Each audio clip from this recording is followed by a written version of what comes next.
कि बदरा से झांके चनवा।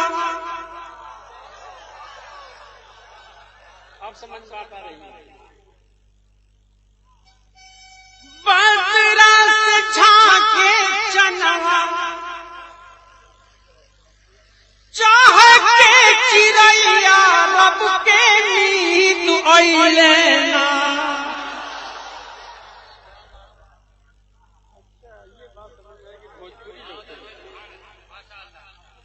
कह दो सुभान अल्लाह। देखिए गीत का मुखड़ा देखिए क्या पेश कर रहा है। मेरे मुस्तफा तशरीफ ला रहे हैं तो वो आलम आप देखें मेरे मुस्तफा आमिना के आंगन में। और मंजर देखिए कि बदरा से झांके चनवा, चाह के चिड़ैया रब के मीत अइले ना। रब के मीत अइले ना कि भागल भागल दूर अनहरिया रब के मीत अइले ना। आप सुन रहे हैं तौहीद नेटवर्क की इस्लामिक आवाज। Tauheed network international Islamic YouTube channel.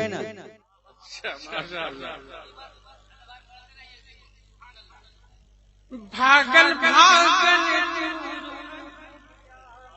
रब के मीत अइले ना।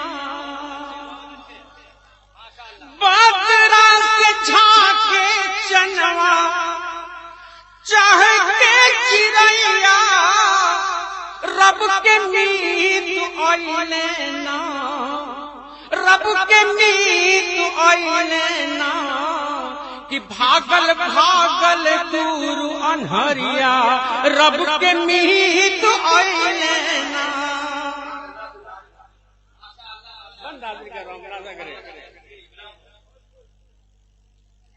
कि हूरो मलाइक झूमे झूमे गगना।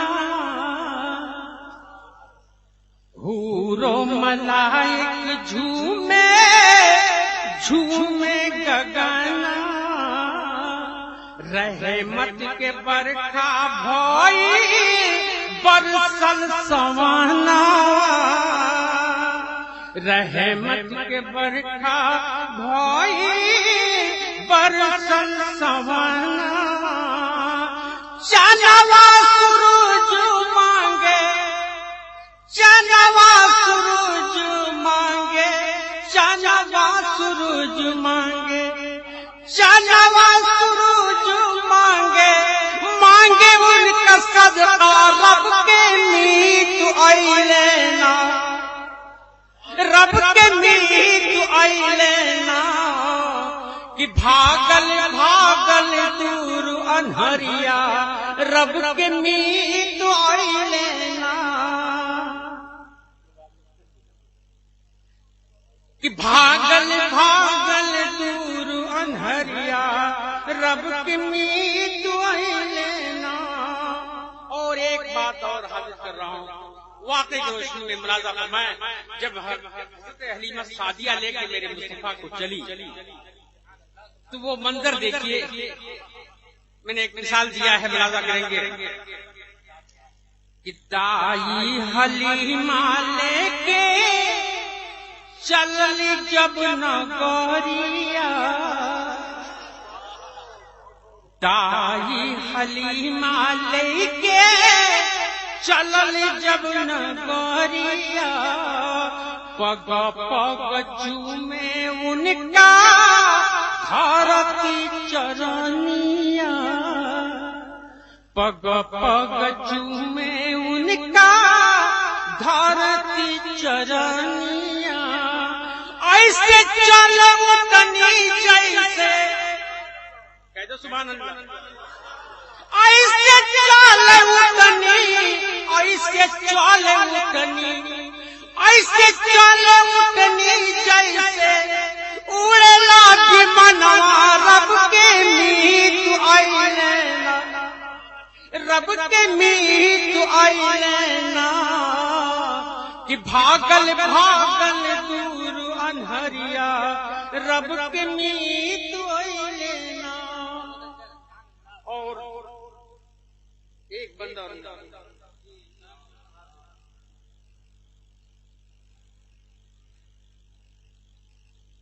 कि बस्ती जो धियाल में है दर, सुनिएगा, जो धियाल है वही देखा अच्छा, थोड़ा सा बोलने में भी मुझको ये दिया हुआ है, इसलिए जो धियाल में पढ़ रहा था। मुलाजा करें, अहमद रजा का कितना कृपाया पार पार, अहमद रजा के कितना कृपाया पार पार, बस्ती जो जवाल में है दर आए बहार बार, बस्ती जो दियाल में है दर आए बहार बार, कि निर्धन यतीमावन के, निर्धन यतीमावन के पूरा हो इस सपना, रब के मीत आइले ना, रब के मीत आइले ना, कि भागल भागल दूर अनहरिया, रब के मीत आइले ना, भागल भागल दूर अनहरिया, रब के मीत आइले ना, रब के मीत